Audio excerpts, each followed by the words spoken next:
It's not even July yet, and Liverpool are in pole position and get the cruise control on. They are going to be the winners of the transfer window, make no mistake about it. We know that they've had some big exits already and maybe another few big exits around the corner, but the business that they've managed to pull off already with 3 primary first team 11, best 11 type signings already in the building. Frimpong to replace the outgoing Alexander-Arnold, Kerkez to replace the probably outbound Andy Robertson. And the team, Salah went into legend mode this year, make no mistake about it, but they needed an extra little bit of world class calibre quality, and breaking their transfer record to bring in Florian Wirtz to make him the 3rd most expensive player in football history. You could not have asked for a better start to the window, but Liverpool have already sold Kelleher, are on the way to selling Quansah for 30 to 40 million to Leverkusen, and they did manage to get a bit of a fee from Real Madrid from Trent Alexander-Arnold. And when you get incoming transfer fees for homegrown players, which all 3 of them are, which will probably be to the tune of the thick end of 50 million quid, that gives you such huge ammunition for the transfer window for PSR, FFP, whatever we're going to think of it as. At the moment, Liverpool have spent 166 million euros on those 3 players that we expect. Kerkez is about to sign, Frimpong's already in the building, and Wirtz, like we just mentioned. And normally when clubs make a signing like Wirtz, it's kind of, it does them. That's their whole transfer kitty done. But Liverpool are playing chess here while everyone else is playing checkers. They have really got everything sussed out. They've got so much of their main business done already. We do expect Andy Robertson's probably going to leave for Atletico Madrid.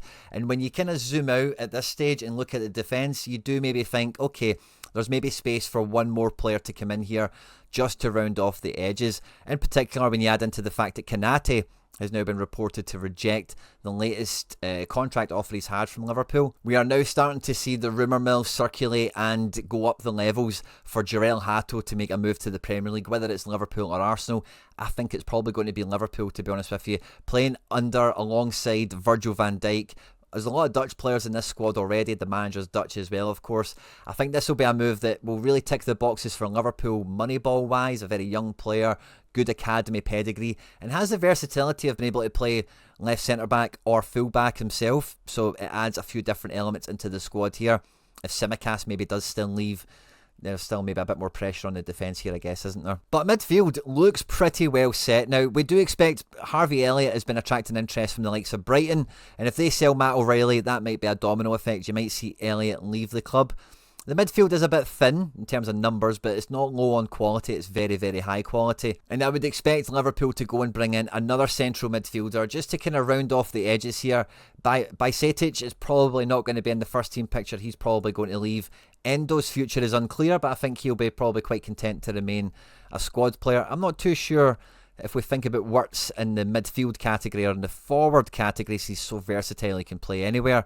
But I think there will be a little bit of movement in here to solidify the centre of the pitch. But if they do bring in a Hugo Larsson from Frankfurt, a Jorel Hato from Ajax, they're not going to be cheap, right? But they're not going to be 50, 60, 70 million dollars, euros, pounds, or whatever. In the grand scheme of things, they'll probably be quite closer to being nominally valued, which then means it's all focus, it's all attention on the front line.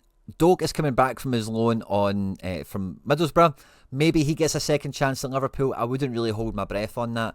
But there is a lot of rumour circulating around that Darwin Núñez is probably Napoli bound. And by the way, Darwin Núñez up front with Lukaku feels like it won't be boring.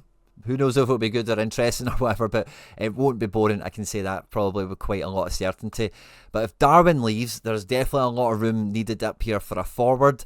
And there's a lot of interest gathering for Gakpo and Diaz. I would not expect both of these to leave, only one of them. And I'm not really too sure who is the more likely of the two. Feel free to comment down below. Feel free to educate me, give me your insights and feelings on that one. But this is where Liverpool do go up a gear and where the chess game becomes a bit more apparent because of all that homegrown FFP that they're managing to fill their balance sheet with.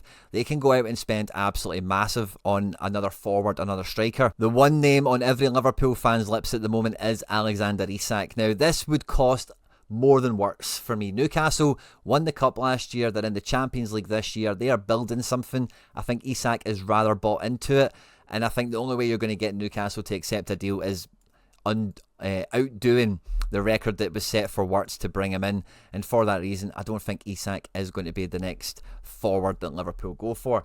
But I do think they'll get someone who is very similar, and that is Ekitike, who you'll probably remember from bursting onto the scene at Reims, getting a mega money move to PSG. It didn't really work out there, but in the Bundesliga he's really hit the ground running and he's fulfilling his potential. Very similar to Alexander Isak, and if that's the profile, if that's the prototype of a forward that you want to arrowhead the attack next to the likes of a Mo Salah or whoever else will be on this side of the pitch to kind of mirror image it. Ekitike's got pace, he can hit with both feet, he doesn't mind a header, and he's a very good team player as well. He's not a selfish kind of poacher type. He will set other players up in counter-attack or just make sure that the team does well.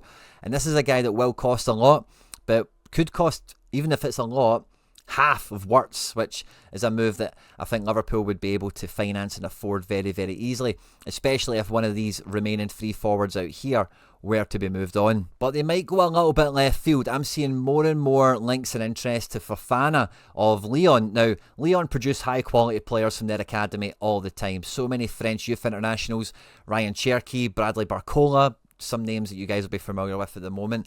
And this Fofana has a nice bit of versatility where he could play left, kind of wide forward for Liverpool, but he could also play through the middle. The majority of the season at Lyon, he's played in a two up front with Lacazette, or he's played off the left when they've had Cherki in that kind of Wirtz position that you would see here. So a guy that I think would add a lot.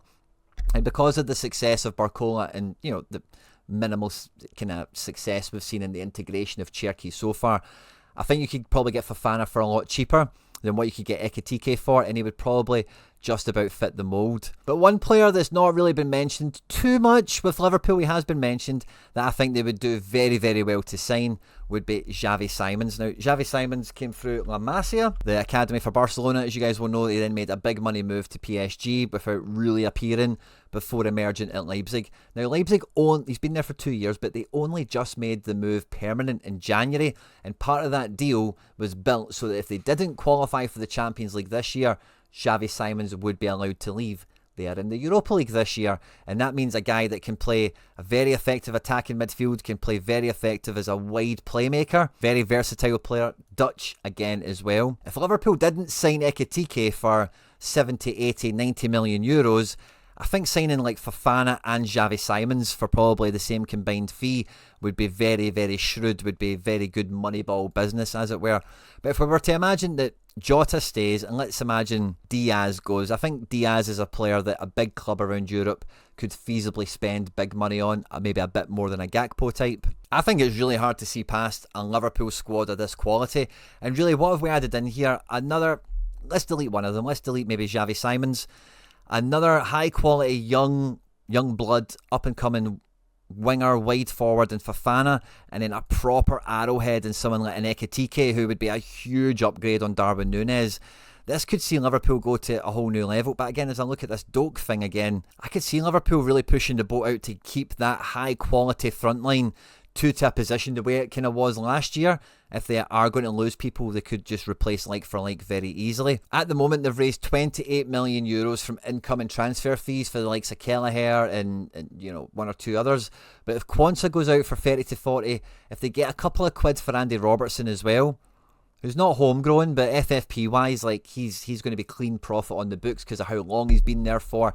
And they didn't really spend that much money on him in the first place, you know. The adding in theory a whole new attack, a new guy for left, a new guy for right, and a new arrowhead is not off the menu. And this, if Liverpool continue the way I believe they're going to continue in this window, when the window's all said and done, Liverpool just won't be the winners of the window, but they're going to have a monumental season. Could they retain the Premier League? Could they win the Champions League? Or could they do something even more incredible like a double or a treble?